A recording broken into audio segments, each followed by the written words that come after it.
بسم اللہ الرحمن الرحیم بسم اللہ الرحمن الرحیم اللہم صلی علی محمد و آل محمد الصلاۃ والسلام علیک یا رسول اللہ وعلی آلک و صحابک یا حبیب اللہ۔ عملیات اور وظائف میں باطن کی صفائی، پاکیزگی اور طہارت بہت ضروری ہے۔ ظاہری لباس، شکل و صورت اللہ تبارک و تعالی کی بنائی ہوئی ہے، لیکن ان کی طرف نہیں دیکھتا۔ تاجدار انبیاء صلی اللہ علیہ وسلم کا فرمان ہے ان اللہ لا ینظر الی صورکم ولکن ینظر الی قلوبکم۔ اللہ تمہاری صورتوں کو نہیں دیکھتا، اللہ تمہارے قلوب کو دیکھتا ہے، باطن کو دیکھتا ہے، کتنا پاکیزہ ہے، کتنا صدق اور صفائی والا ہے۔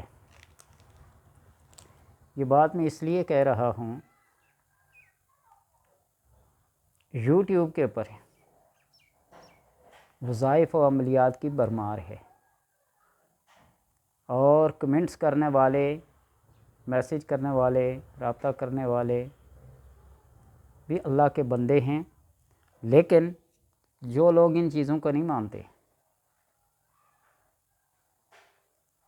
اعتراضات اور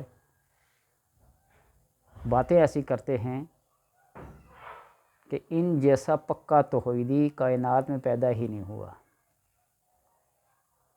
خالص توحید کا مظاہرہ شیطان نے بھی کیا تھا نا، تو پھر انجام اس کا کیا ہوا؟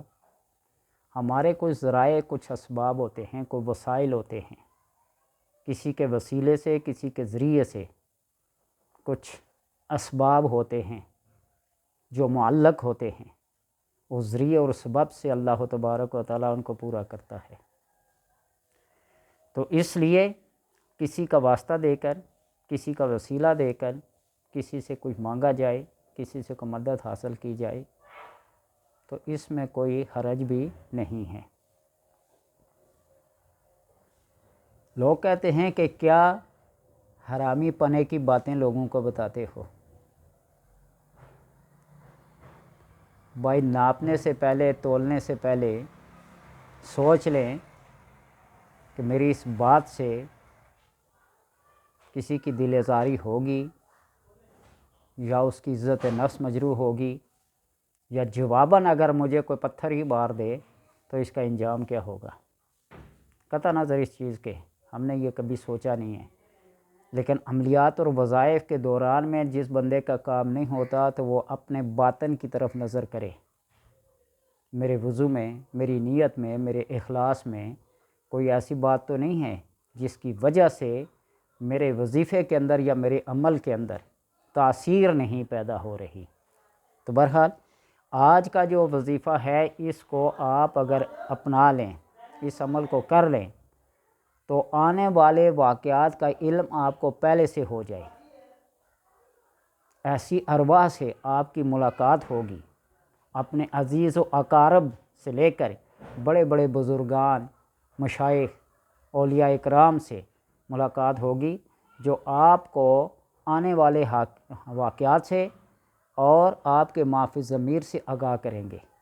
یہ آگے آپ کی مرضی اس کو سنبھال سکیں یا نہ۔ حضرت کلیم اللہ شاہ جہاں آبادی رحمۃ اللہ تعالی فرماتے ہیں، اور یہ عمل کئی بزرگان دین سے منقول ہے، کہ اگر کسی اپنے عزیز و اقارب سے لے کر بڑے بڑے اولیاء کرام تک اگر خواب کی صورت میں، مراقبے کی صورت میں اس سے ملاقات کرنا چاہیں تو اس عمل کو بجا لائیں۔ ظاہر اور باطن کی صفائی اور پاکیزگی کے ساتھ آپ خوشبو سے معطر، پاک صاف لباس، تازہ وضو یا غسل کر کے 2 نفل با ایصال ثواب، جس سے آپ ملنا چاہتے ہیں، اپنے قریبی عزیز، ماں باپ، بہن بھائی سے لے کر بزرگان دین، شیخ عبدالقادر جیلانی، اویس کرنی، معین الدین چشتی، خواجہ علی جویری، اور بزرگان دین جتنے بھی ہیں ان سے کوئی معلومات لینا چاہتے ہیں، کوئی تشخیص کرانا چاہتے ہیں، تو آپ اس عمل کو بجا لائیے۔ خواب کی صورت میں، مراقبے کی صورت میں انشاءاللہ تبارک و تعالی آپ سے ملاقات ہوگی۔ خوشبو لگا کر پاکیزہ درود پاک پڑھ کر 7 بار سورہ شمس والشمس والضحاہا والقمر اذا تلاہا، اور 7 بار سورہ واللیل اذا یغشی والنہار اذا تجلی وما خلق الذکر والانثی، اور 7 بار سورہ والضحیٰ واللیل اذا سجی ما ودعک ربک وما قلی، اور 7 بار سورہ الم نشرح اور سورہ اخلاص 7 بار بسم اللہ کے ساتھ پڑھیں گے، اول آخر درود پاک۔ اور یہ کلام پڑھنے کے بعد، یہ قرآنی صورتیں پڑھنے کے بعد آپ ان کلمات کو پڑھتے پڑھتے سو جائیں، یا 101 بار ان کلمات کو بھی پڑھ لیں۔ سبوح قدوس ربنا ورب الملائکۃ والروح، سبوح قدوس ربنا ورب الملائکۃ والروح، ان کلمات کو پڑھ کر سو جائیں 101 بار، یا پڑھتے پڑھتے سو جائیں، تعداد جتنی بھی ہو، بس آپ کو نیند آ جائے۔ بہتر یہ ہے کہ دائیں رخسار پہ قبلہ رو ہو کر سو جائیں۔ اللہ تبارک و تعالیٰ کے کرم سے 1 2 3 دن تک اگر آپ کی نورانیت اور روحانیت، صفائی قلب اور اخلاص کامل ہوا تو پہلے ہی دن ملاقات ہو جائے گی، نہیں تو دوسرے دن، تیسرے دن لازماً ہر حال میں ہوتی ہے۔ جو آپ پوچھنا چاہیں ان سے پوچھ سکتے ہیں۔ تو اس لیے اگر کسی کو کوئی اعتراض ہو اس بات پہ کہ یہ باتیں اگر کیا ہیں، غیر شرعی ہیں، غیر قانونی ہیں، غیر اخلاقی ہیں، تو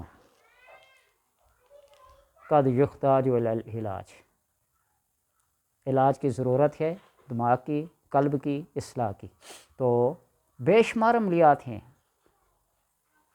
عملیات میں کوئی قید نہیں، ہندو، مسلم، سکھ، عیسائی، سادھو، ہر کوئی یہ عمل کرتا ہے۔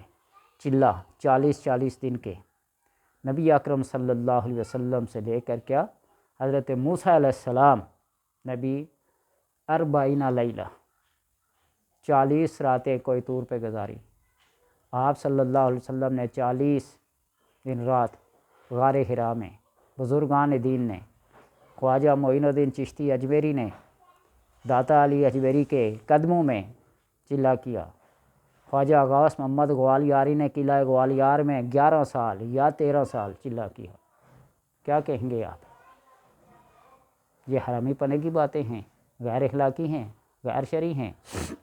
جو بھی ہو، اللہ تبارک و تعالی اس کلام کے صدقے سے بندے کا باطن کھول دیتا ہے، اس کی تیسری آنکھ، جس کو لوگ بڑے پاپڑ بیل بیل کے، لیکن میں کہتا ہوں کہ اس تیسری آنکھ کو کھولنے کے بجائے اپنے باطن کو، اپنے قلب کو جلا بخشیں۔ تو کبھی بھی یہ نہ سوچیں کہ میرا عمل یہ کامیاب ہوگا یا نہیں۔ جب آپ اللہ کی کلام پڑھ رہے ہیں تو آپ کا یقین اور اعتقاد یہ ہونا چاہیے کہ ہر حال میں یہ اللہ کی کلام ہے اور اللہ سنتا ہے۔ اور دوسری بات یہ ہے کہ اول اور آخر اگر درود پاک پڑھ لیں تو درود پاک کو اللہ تبارک و تعالیٰ کسی بھی صورت رد نہیں کرتا، کسی بھی صورت، کیونکہ وہ خود اس فعل میں، اس عمل میں شامل ہیں۔